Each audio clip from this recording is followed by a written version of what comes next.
In this video, I'm going to talk about the difference between living in a gated community versus living in a barrio, which is a local Dominican community.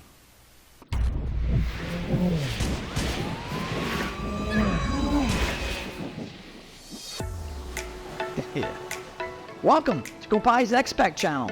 Everything Expat.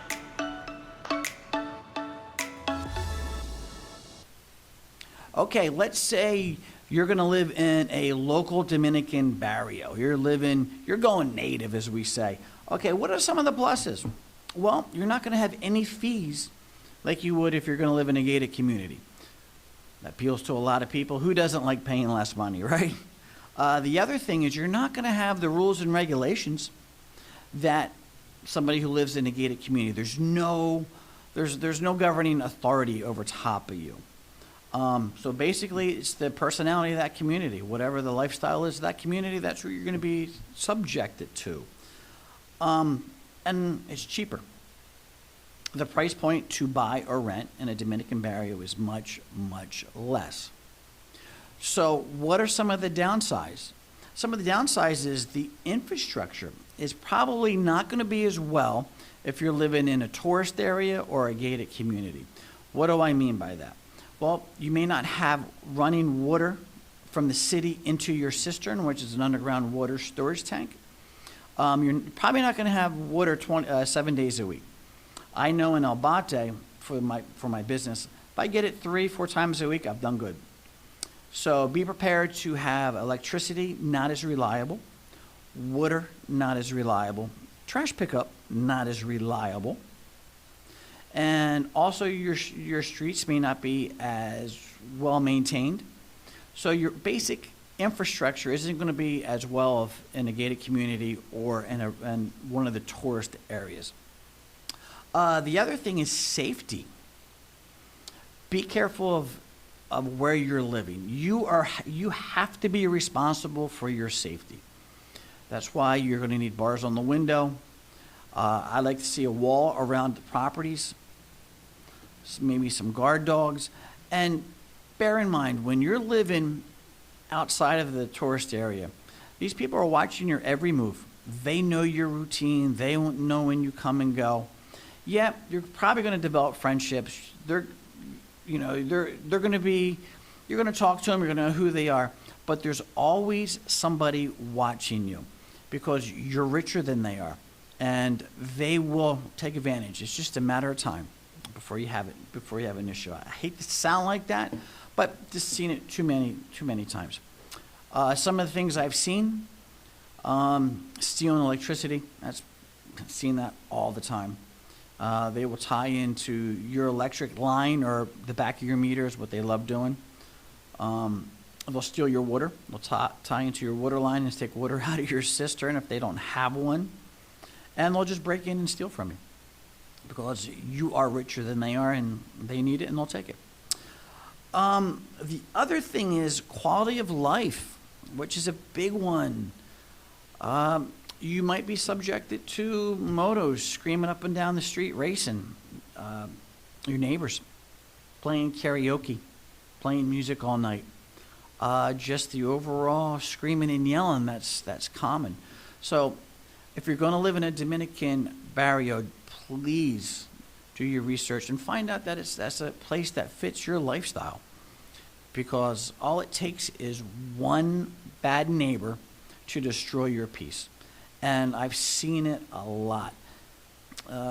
Seen a lot of guys, couples have problems. And I've seen that in gated communities too.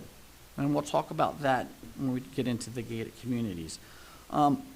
The other thing you got to be prepared for is the Dominicans are starting to get very, very unhappy with the foreigners moving into their barrios, moving into their neighborhoods, and because wherever us, especially us Americans, wherever us Americans go, we bring the dollar, and it inflates the price of everything. So when us foreigners, we go into those barrios, we're automatically making the cost of living there more money because we're paying more rent than a Dominican would. So they're getting angry with that. And then remember, when you rent something in a barrio, you're taking a cheap residence from a Dominican. That's causing a lot of resentment. And what happens is, as more and more gringos are moving into these neighborhoods, the Dominicans got to move farther away from their job. So now they're paying more money in transportation to get back and forth to work, and they don't make a lot of money to begin with. Not to mention the time. Now, instead of living in La Union, maybe they're living in Cangrejo.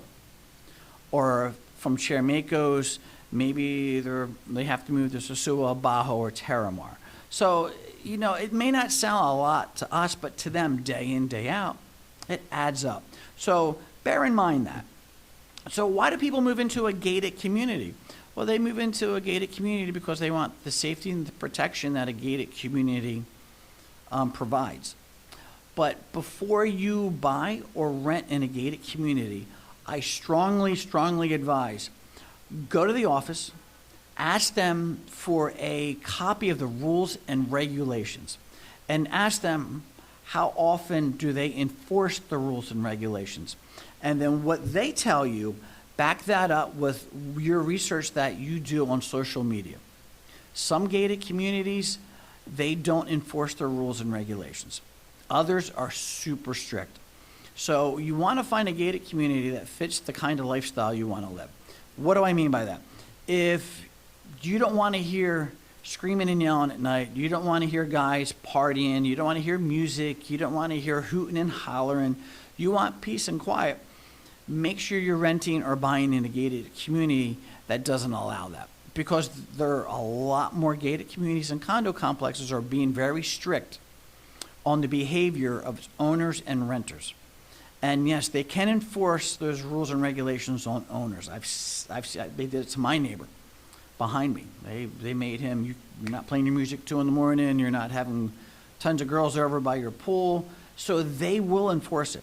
So double check, make sure your behavior, your lifestyle is in line with the rules and regulations of the gated community. If not, there's always the barrio. The other thing is, in a gated community, what I like is because you have those rules and regulations, and if you have the administration that's in tune to the quality of life, they're your advocate. A lot of people don't like having another governing authority over them. I personally don't mind it because they're the ones who are going to keep the peace. Nobody can enforce their will on me, and I can't enforce my will on them.